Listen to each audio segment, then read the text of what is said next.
नमो भगवते वासुदेवाय। श्रीमद्भागवत पंचम स्कंध प्रथम अध्याय। नारायणं नमस्कृत्यं नरं चैव नरोत्तमं देवीं सरस्वतीं व्यास ततो जयमुदीरयेत्। मूकं करोति वाचालं पंगुं लंघयते गिरिं यत्कृपातमहं वन्दे परमानन्दमाधवम्। निगमकल्पतरोर्गलितं फलं सुखमुखादमृतद्रवसंयुतं पीबत भागवतं रसमालयं मुहुरहो रसिका भुवि भावुकाः। मैत्रेय उवाच परमपुरुष गोविंद अरुणचरणारविंद तहु गलई मकरंदे ताहा जे पिबंती आनंदे। श्रद्धायुक्तरे चिंता करी हेले तरंती भवबारी परम भक्ति से लभई करुणा करंती गोसाई ताहांक चरणे बंदई। पंचम स्कंधे गीत गाई कहई विप्र जगन्नाथ भाषा प्रबंधे भागवत। सुख परीक्षित संवाद शुणिले तुटे भवबंध। परीक्षित उवाच भूमुनि राजा प्रियव्रत से आत्मा राम भागवत। गृहे रमिला तार मन प्रारब्ध कर्म रे बंधन। निश्चय मुक्त संग जार हेमंत प्राणी मानंकर। किंपाए गृहे मन रहे भूमुनि फेड़ीबा संदेहे। निश्चय महत लोकंकर उत्तम श्लोक कथा सार। निवृत्त चित्त से हुअंती से किंपा व्यर्थ आचरंती। एमोते संशय बहुत जे प्राणी गृहे मोह चित्त। तामती कृष्ण विषय रे होइला केमंत प्रकारे। हेमंत राजा मुखु शुणी मुनि कहंती परिमाणी। सुक उवाच जहा तू करिलु प्रसन्न धन्य राजन तो जीवन। उत्तम श्लोक जे गोविंद ताहांक चरणारविंद। तहु अमीय रस बहे से रस जेबा प्राणी पिए। भक्त साधु सेहु जन परमहंस दिव्य ज्ञान। ताहार कृष्ण कथा बिने केबे हे मन नोहे आने।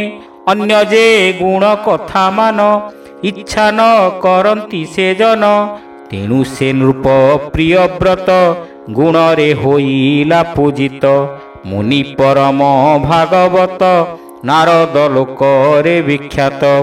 ताहांक चरण सेवारे सर्व कलुष गला दूरे।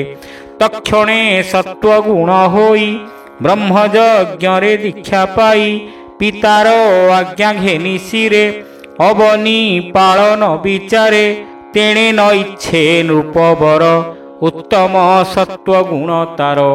अखिल लोकंक जीवन अनादिनाथ नारायण। ताहांक चरणारविंदे चित्त निवेशी अप्रमादे। प्रवृत्त संसार व्यवहार तहु मनकु करी दूर। निश्चय जानी पराभव इच्छई नाही राज्य लाभ। एथि उत्तारे भगवान देवंक जे आदि कारण। राजार गुण मान घेनी जन कुशले आत्मजोनी। निगम निज गुणे थाई भुवनु अइले गोसाई। गगन मध्य चंद्र जेह्ने विराजी सोहे तारा गणे। निर्मल पूजा उपहारे पूजिले तांकु देव बरे।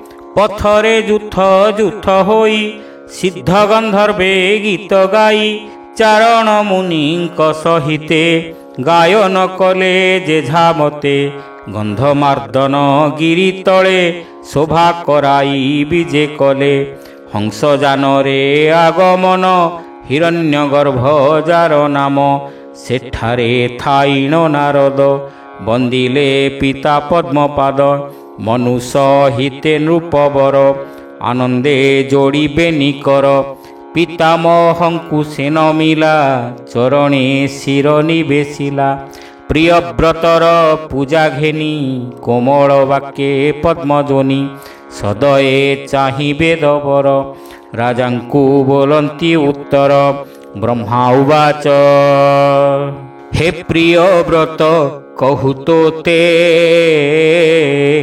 କ୍ରୋଧ ନ କର ତୋର ଚିତେ ଆମ୍ଭେ ନାରଦ ଆଦି ଯେତେ ଯାଜ୍ଞା ବହୁ ଅନାୟତେ ତପସ୍ୟା ବିଦ୍ୟା ଯୋଗ କରି ପଣ୍ଡିତ ପଣକୁ ଆଚରି ଧର୍ମେ ବା ଅର୍ଥେ କେହୁ ଏଡ଼ି ଈଶ୍ୱର ଇଚ୍ଛାକୁ ନ ପାରି ଜନ୍ମ ମରଣ କର୍ମେ ପାଇ ଜୀବ ଶରୀରକୁ ବହଇ ଶୋକ ମୋହକୁ ନିତ୍ୟ ପାଇ ସୁଖ ଦୁଃଖକୁ ସେ ଭୁଞ୍ଜଇ ଦୌଡ଼ିନା ସାରନ୍ଧ୍ରେ ଦେଇ ପଶୁକୁ ଯେ ସନେ ବୁହାଇ ଈଶ୍ୱର ବାକ୍ୟ ଗୁଣ ବଳେ ଜୀବ ଭ୍ରମଇ ଏ ଶୟଳେ ଦ୍ୱିପଦ ଚତୁଷ୍ପଦ ଯେତେ ସର୍ବେ ବନ୍ଧନ ସେହି ମତେ ଦୁଃଖ ସୁଖ କର୍ମ ଗୁଣରେ ଏମାନ ଘେନି ସଙ୍ଗତରେ ଈଶ୍ୱର ସୃଷ୍ଟିର କରତା ସକଳେ ତାହାଙ୍କୁ ସେବନ୍ତା ସେହି ଈଶ୍ୱର ବସେ ଦେହି ଅନ୍ଧର ପ୍ରାୟ ଭ୍ରମୁଥାଇ ଦେଖୁ ଦେଖୁଣ ଭ୍ରମୁଥାଇ ଏକଥା ମୂଢ଼ ନ ଜାଣଇ ବିମୁକ୍ତ ହେଲେ ହେଁ ପୁରୁଷ ପ୍ରାରବ୍ଧ ଭୁଞ୍ଜଇ ଅବଶ୍ୟ ନିଦ୍ରାକୁ ପାଇ ଯେହ୍ନେନରେ ସ୍ୱପ୍ନ ଦେହରେ ଭୋଗ କରେ ପ୍ରମତ୍ତ ପ୍ରାଣୀମାନଙ୍କର କେବେ ହେଁ ଭ୍ରମ ନୋହେ ଦୂର ଲୋଭାଦିମାନଙ୍କରେ ଯୁତ ଯେଣୁ ହୁଅଇ ଅବିରତ ଯେ ବୁଦ୍ଧ ଜିଣେ ଇନ୍ଦ୍ରିମାନ ତାହାର ଗୃହ କର୍ମମାନ ବନ୍ଧନ ନ କରେ ତାହାରେ ନିର୍ଭୟେ ଭ୍ରମେ ସେ ଗୃହରେ ଲୋଭାଦି ଜିଣନ୍ତି ଯେ ଜନ ଗୃହେ ନରମେ ତାର ମନ ଦୁର୍ଗ ମଧ୍ୟରେ ଥାଇ ଯେହ୍ନେ ଜିଣି ପ୍ରବଳ ଶତ୍ରୁଗଣେ ଗୃହ ମଧ୍ୟରେ ଦେଇ ମନ ଲୋଭାଦି ନାଶିବ ତେସନ ଇନ୍ଦ୍ରିୟ ଜିଣନ୍ତେ ସେ ନର ଆନନ୍ଦେ ଭ୍ରମିବ ସଂସାର ତୁ ପଦ୍ମନାଭ ପଦାଶ୍ରିତ ସର୍ବସଙ୍ଗରୁ ହୋଇ ମୁକ୍ତ କରି ସଂସାର ସୁଖ ଲାଭ ଅନ୍ତେ ପରମ ଗତି ଲାଭ ଶୁକ ଉବାଚ ଏମନ୍ତେ ତ୍ରିଭୁବନେ ପୁରୀ ଭଗବାନଙ୍କ ଆଜ୍ଞାକାରୀ ବିନୟେ ବ୍ରହ୍ମା ଉପଦେଶେ ସ୍ୱୀକାର କଲା ସେ ବିଶ୍ୱାସେ ନାରଦ ରାଜା ପ୍ରିୟବ୍ରତେ ପୂଜିତ ହୋଇ ଯଥୋଚିତେ ନିଶ୍ଚଳ ଆତ୍ମା ନିଜ ସ୍ଥାନେ ଗମିଲେ ଚତୁର ଆନନେ ଶୁଣ ରାଜନ ପରୀକ୍ଷିତ ତଦନ୍ତେ ରାଜା ପ୍ରିୟବ୍ରତ ବ୍ରହ୍ମାଙ୍କ ଜ୍ଞାନ ବାକ୍ୟ ଶୁଣି ଆପणे ଅକିଞ୍ଚନ ମାନି ମନରେ ଭାଳନ୍ତି ରାଜନ ପାଳିବି ବ୍ରହ୍ମାଙ୍କ ବଚନ ନାରଦ ବାକ୍ୟ ମନ ଦେଇ ମନୁ ଆତ୍ମ ଯେ ମହି ଦେଇ ବିଷମ ବିଷୟାକୁ ତେଜି ରହେ ସାତ୍ବିକ ଭାବେ ମଜି ଏଥୁ ଅନ୍ତରେ ପୃଥିବୀରେ ନିଯୁକ୍ତ ହୋଇଲା କୁମରେ ଅଖିଳ ଜଗତ ବନ୍ଦନ ନିବେଶୀ କୃଷ୍ଣ ପାଦେ ମନ ଆଦି ପୁରୁଷ ପାଦେ ଧ୍ୟାଇ ମନ ନିବେଶୀ ନିତ୍ୟ ତହିଁ ପୃଥିବୀ ପରିପାଳନରେ ଚିତ୍ତ ସେ ଦେଲା ନିରନ୍ତରେ ଯେ ବିଶ୍ୱକର୍ମା ପ୍ରଜାପତି ତାର ଦୁହିତା ବହିଷ୍ମତି ସେ କନ୍ୟା ବରି ନରନାଥ ବିଭା ହୋଇଲା ଯଥୋଚିତ। ଦଶ ଆତ୍ମଜ ତାର ତହିଁ ଜନ୍ମିଲେ ଗୁଣ ତେଜ ବହି। ଏକ ଦୁହିତା ରୂପବତୀ ନାମ ଯାହାର ଉର୍ଜସ୍ୱତୀ। ଅଗ୍ନିଧ୍ର ଇଧ୍ୱ ଜିହ୍ୱ ଦୁଇ ତୃତୀୟ ଯଜ୍ଞ ବାହୁ ହୋଇ। ସବନ ଘୃତ ପୁଷ୍ପ ଆର ହିରଣ୍ୟ ରେତା ମହାବୀର। ବିତିହୋତ୍ର ଯେ ମେଧା ତିଥି କବି ଏ ଦଶ ନାମ ଖ୍ୟାତି। ଏ ଦଶ ନାମ ପୁତ୍ରଙ୍କର ଏଥିର ମଧ୍ୟେ ତିନି ସାର। ମହାବୀର କବି ସବନ ଊର୍ଦ୍ଧ୍ୱରେ ତାଏ ତିନି ଜଣ। ପରମହଂସ ଦୀକ୍ଷା ଧରି ସକଳ ଚେଷ୍ଟା ପରିହରି। ସର୍ବଜୀବରେ କୃପାମୟ ଶ୍ରୀ ବାସୁଦେବେ କରିଲୟ। ଭଏ ଆରତ ପ୍ରାଣୀଙ୍କର ଶରଣ ରକ୍ଷଣ ଶ୍ରୀଧର। ସେ ପଦ୍ମପାଦ ଆଶ୍ରୟରୁ ନିରତେ ନାମ କୀର୍ତ୍ତନରୁ। ପରମ ଭକ୍ତି ପ୍ରଭାବରେ ଦୟା ବହିଲେ ପ୍ରାଣୀଠାରେ। ଭାବେ ନିର୍ମଳ ଚିତ୍ତ ହୋଇ ହରି ସର୍ବଭୂତେ ଦେଖଇ। ସେ ମହାପ୍ରଭୁ ନାରାୟଣୀ ନିତ୍ୟ ଭଜିଲେ ଦାସପଣେ। ପ୍ରିୟବ୍ରତଙ୍କ ଅନ୍ୟ ନାରୀ ଥିଲା ଯେ ଅତୀବ ସୁନ୍ଦରୀ। ଦ୍ୱିତୀୟ ପତ୍ନୀ ଗର୍ଭେ ତାର ହୋଇଲେ ତିନି ଯେ କୁମର। ଉତ୍ତମ ତାମସ ରୈବତ ମନୁରେ ହୋଇଲେ ବିଖ୍ୟାତ। ହେମନ୍ତ ପୁତ୍ର ମାନ ଘେନି ସେ ରାଜା ଚିର କାଳ ପୁଣି। ସୁବାହୁ ବଳ ବୀର୍ଯ୍ୟ ଧରି ପୃଥିବୀ ନିଷ୍କଣ୍ଟକ କରି। ସେ ରାଜା ପୁରୁଷାର୍ଥ କରି ଧର୍ମ ପଥ କୁଆଚରି। ସେ ରାଜା ପତ୍ନୀ ବିଷୟରେ ପ୍ରତି ଦିବସ ସ୍ନେହ ବରେ। ସେ ପତ୍ନୀ ନବ ଯୌବନେ ମନ୍ଦହାସ ଅବଲୋକନେ। ବିହାର ତାର ସଙ୍ଗେ କରି ତାବସ ନୋହି ଦଣ୍ଡଧାରୀ। ବିବିଧ କ୍ରୀଡ଼ା ନାନା ରଙ୍ଗେ ଦିନ ହରଇ ତାର ସଙ୍ଗେ। ଏମନ୍ତେ ରାଜା ପ୍ରିୟବ୍ରତ ରାଜ୍ୟ ପାଳନେ ହେଲା ରତ। ପ୍ରଜାଙ୍କୁ ପାଳନ୍ତି ହରସେ ଏକାଦଶ ଅବୃର୍ଦ୍ଧ ବସେ। ତାହାଙ୍କୁ ବେନି ଭୁଜ ତେଜେ ବିପକ୍ଷ ପକ୍ଷ ତାଙ୍କୁ ଭଜେ। ହେମନ୍ତ ନିର୍ଭୟ ମନରେ ଆନନ୍ଦେ ସଂସାରେ ବିହରେ। ମେରୁକୁ ସୂର୍ଯ୍ୟ ଯେବେ ଯାଏ ତେଜରେ ପ୍ରକାଶ ସେ ହୋଏ। ତେଜେ ସୂର୍ଯ୍ୟ ତେଜ ଗଞ୍ଜଇ ତପସ୍ୟା ବଳେ ବିରାଜଇ। ଆରୋହୀ ଜ୍ୟୋତିର୍ମୟ ରଥେ ପ୍ରକାଶ କରାଇବା ଅର୍ଥେ। ରଜନୀ ଦିବସେ ଭ୍ରମଇ ଦ୍ୱିତୀୟ ସୂର୍ଯ୍ୟ ପ୍ରାୟ ହୋଇ। ତପସ୍ୟା ବଳୁ ପ୍ରିୟବ୍ରତ ସାଧିଲା ଅବ୍ୟକ୍ତ ଏ ବ୍ରତ।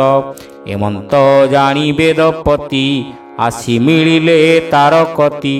ସସ୍ନେହେ କହେ ବେଦବର ଏ ନୋହେ ତୁମ୍ଭ ଅଧିକାର। ସେ ରାଜା ରଥର ଚକ୍ରର ହୋଇଲା ଯେତେକ ବିସ୍ତାର। ତେଣୁ ଶପଥ ସିନ୍ଧୁ ହେଲା ପୃଥିବୀ ସାତ ଭାଗ କଲା। ଶାକ ଶାଳମଳି ଜମ୍ବୁ ପ୍ଲକ୍ଷ କୁଶ ପୁଷ୍କର ଆଉ କ୍ରୌଞ୍ଚ। ଏପରି ସପ୍ତ ଦ୍ୱୀପ ହେଲା ସେ ରାଜା ଆନନ୍ଦେ ବୁଡ଼ିଲା। ଆନନ୍ଦ ମନେ ଦଣ୍ଡଧାରୀ ଏହା ସେ କର୍ମରେ ବିଚାରି। ଏମନ୍ତେ ରାଜା ପ୍ରିୟବ୍ରତ ସଂସାର କାର୍ଯ୍ୟେ ହେଲା ରତ। ପୁତ୍ରଙ୍କୁ ଅଧିପତି କଲେ ରାଜ୍ୟ ବିଭାଗ କରିଦେଲେ। ଦୁହିତା ଉର୍ଜସ୍ୱତୀ ନାମ ତାହାକୁ ଶୁକ୍ରେ କଲା ଦାନ। ତାହାର କନ୍ୟା ଅନୁପମ ହୋଇଲା ଦେବ ଜାନି ନାମ। ଏଣୁ ଅନ୍ତରେ ରାଜା ଚିତ୍ତେ ବୈରାଗ୍ୟ ଉପୂଜେ ନିରତେ। ମନେ ବିଚାରି ନୃପନାଥ ସ୍ୱନିନ୍ଦା କଲା କ ବହୁତ। ସ୍ତ୍ରୀ ସଙ୍ଗେ ଆସକ୍ତ ହୋଇଲି ବଡ଼ ଅସାଧୁ ପଣ କଲି। ଏଣୁ ଇନ୍ଦ୍ରିଏ ବଶ ହୋଇ ଅବିଦ୍ୟା ବିଷୟରେ ଥାଇ। ଏଣୁ ଏଧିକ ମୋ ଜୀବନ ବିସ୍ମଏ ଭାଳନ୍ତେ ରାଜନ। ଇଷ୍ଟ ଦେବତା ପ୍ରସାଦରେ ବୈରାଗ୍ୟ ଜାତ ତା ମନରେ। ବିଷୟ ଚେଷ୍ଟା ପାଶୋରିଲା ଇନ୍ଦ୍ରିୟ ମାନ ନିରୋଧିଲା। ରାଜ ସମ୍ପଦ ନ ଇଚ୍ଛିଲା ପୁତ୍ରଙ୍କୁ ଭାଗ କରିଦେଲା। ସ୍ୱପତ୍ନୀ ତେଜି ମୃତ ପ୍ରାଏ ମୁକ୍ତି ଇଚ୍ଛିଲା ନୃପରାଏ। ମହାନୁଭାବ ଭଗବାନ ନାରଦ ବ୍ରହ୍ମାର ନନ୍ଦନ। ତାହାଙ୍କ ପଥେ ଆଶ୍ରେ କଲା ନିଶ୍ଚୟ ନିବୃତ ହୋଇଲା। ଯେଉଁ ରାଜାର ଏତେ କୃତ୍ୟ ଗାୟନ କରନ୍ତି ଜଗତ। ପ୍ରିୟବ୍ରତର କରା କର୍ମ ଏହାକେ କରିବାକୁ କ୍ଷମ। ତାହାର ରଥ ଚକ୍ର ମାର୍ଗେ ସପ୍ତ ସମୁଦ୍ର ପୃଥ୍ୱୀ ଭାଗେ। ଭାଗ ବିଭାଗ ମହି କରି ଦୀପ ଉପଦୀପ ବିସ୍ତାରୀ। ଯେବା କଲା ମନୁକୁମର ପୃଥିବୀ ସ୍ୱର୍ଗେ ଅଗୋଚର। ସେ ପ୍ରିୟ ବ୍ରତର ମହିମା ତ୍ରୈଲୋକ୍ये ନାହିଁ ନା ଉପମା। ପ୍ରିୟ ଅଖିଳ ଜନଙ୍କର ମହାମହିମା ଅଗୋଚର। ପ୍ରିୟ ବ୍ରତ ରାଜା ଚରିତ କହଇ ଦାସ ଜଗନ୍ନାଥ। ଭାବେ ପ୍ରିୟ ବ୍ରତ ରାଜା ଚରିତ ଭାବେ କହଇ ଦାସ ଜଗନ୍ନାଥ। ଇତି ଶ୍ରୀମଦ୍ଭାଗବତେ ମହାପୁରାଣେ ପାରମହଂସ୍ୟାଂ ସଂହିତାୟାଂ ପଞ୍ଚମସ୍କନ୍ଧେ ପ୍ରିୟବ୍ରତ ବିଜୟେ ନାମ ପ୍ରଥମ ଅଧ୍ୟାୟ। ହରି ହରି ବୋଲ।